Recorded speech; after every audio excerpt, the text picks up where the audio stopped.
अस्सलाम वालेकुम नाजरीन, आज की इस वीडियो में दो तीन अहम खबरों के मुख्तलिफ पहलुओं का जायजा लेने की कोशिश करेंगे। नाजरीन, वीडियो का जो थंबनेल आप मुलाहिजा कर रहे हैं उस हवाले से चंद गुजारिशात 2-3 मिनट आगे जाकर आपकी खिदमत में पेश करूंगा। लेकिन जैसा कि आपके इल्म में है कि हर गुजरते घंटों के साथ पाकिस्तान की सियासी फिजा में पॉलिटिकल डेवलपमेंट्स एवॉल्व हो रही होती हैं। चुनाचे नाजरीन, पहली खबर तो यह है कि डॉक्टर शिरीन मजारी साहिबा की गिरफ्तारी जिस तरह अमल में लाई गई और जिस तरह रिहाई हुई, उससे यकीनन पाकिस्तान की आलमी सतह पे जग हसाई होती है। जब इस तरह के इकदामात उठाए जाते हैं, जब इस तरह की गिरफ्तारी की जाती है और उसके बाद जो जवाज और तावीलें पेश की जाती है, वो यकीनन पाकिस्तान के लिए बदनामी का मुजब होते हैं, बदनामी का सबब बनते हैं। आप खुद अंदाजा कर लीजिए कि 1972 में जब शिरीन मजारी साहिबा सिर्फ 6 साल की थी, 50 साल पुराने केस में उनकी गिरफ्तारी अमल में लाई गई है। 50 साल। अब इस पे इंसान को हंसी आएगी या नहीं आएगी, आप मुझे खुद बता दें। यानी 800 कनाल अराजी पे कब्जा किया और 1972 में केस रजिस्टर्ड हुआ।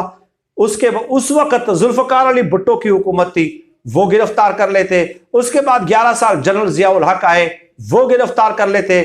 1988 में बेनजीर आई, उसके बाद 1990 में नवाज शरीफ आए, 1993 में फिर बेनजीर आई, उसके बाद 1997 में फिर नवाज शरीफ आए, उसके बाद 9-10 साल 8 साल परवेज मुशर्रफ आए, उसके बाद 2008 में पीपल्स पार्टी की हुकूमत आई, वो गिरफ्तार कर लेते। उसके बाद 2013 में नून लीग की हुकूमत आई, वो गिरफ्तार कर लेते।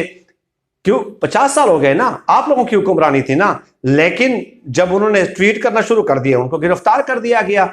और अगर ऐसा कुछ था भी, फर्ज किया उन्होंने करप्शन की भी है, तो उसका एक तरीकाकार है ना, उसका एक मुरवजा कानून के अंदर तरीकाकार मौजूद है कि आप उसको नोटिस जारी करें, केस रजिस्टर्ड करें, आप उनको बुलाएं, हाजिरी का कहें, आप जो ना आए, जवाब दें, आपके पास ये चीजें हैं नहीं है, ये किस तरह हुआ है, किस तरह नहीं हुआ, ये चीजें होती है ना। लेकिन आप गिरफ्तार कर लेते हैं। बाद में हमजा शहबाज कहते हैं हमें तो इल्म ही नहीं था भाई, हमें तो इल्म ही नहीं था, हमने इसलिए जो है उनको रिहा कर दिया है। एक बात तो ये हो गई। दूसरी बात यह ना, जिनके कप्तान के साथ बैकडोर राब्तों का आगाज हो चुका है।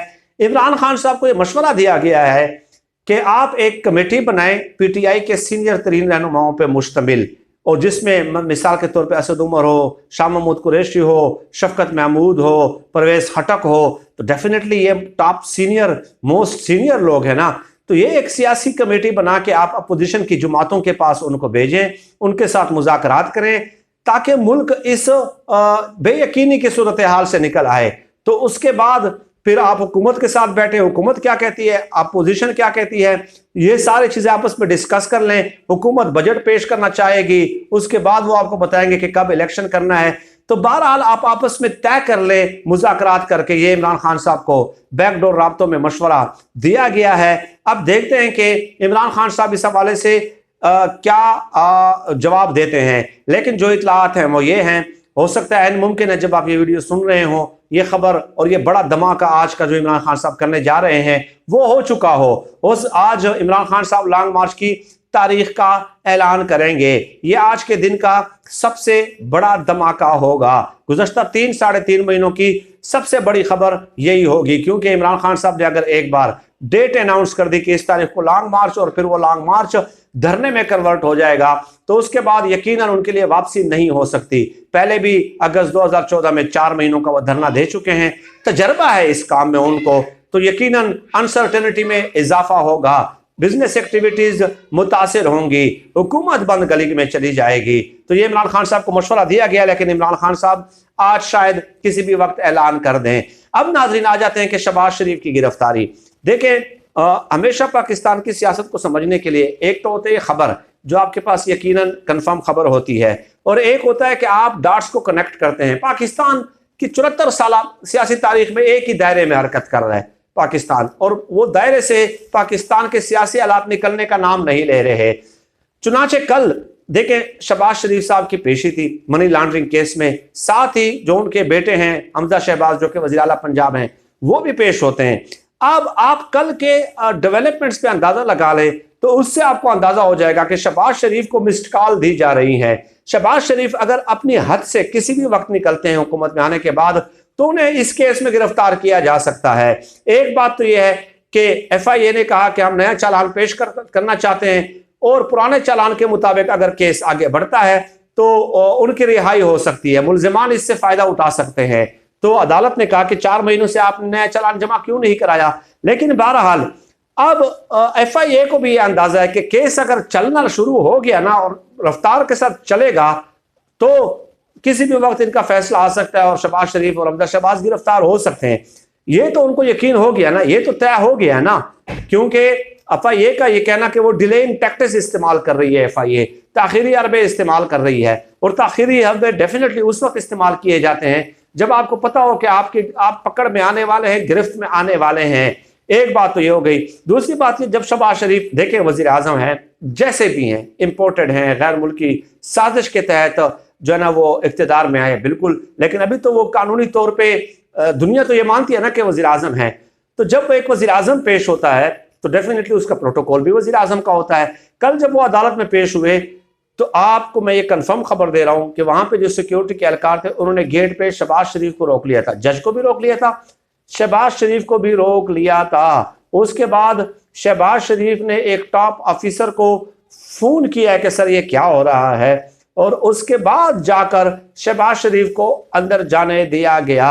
यानी कि एक वजीर आजम होते हुए एक सिक्योरिटी एहलकार आपको रोकता है और आपको खुद उधर से ही फोन करने पड़ जाते हैं।